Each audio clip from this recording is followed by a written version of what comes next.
Так, ребят, следующим комплектом в работу зашли у нас 15-е диски, полностью отпесочены, поварены, пошпаклеваны, где было необходимо.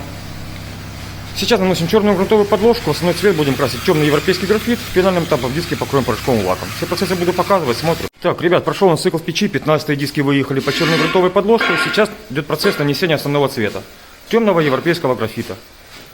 Следующим этапом после цикла в печи диски будем покрывать порошковым лаком. Так, ребят, прошел очередной цикл в печи, 15-е диски выехали под основным цветом. Сейчас диски покрываем порошковым лаком. В конце видео смотрим готовый результат. Так, ребят, показываю вам готовый результат 15-х дисков.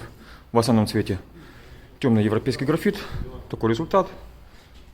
Все получилось хорошо, красиво. Подписываемся на наш канал.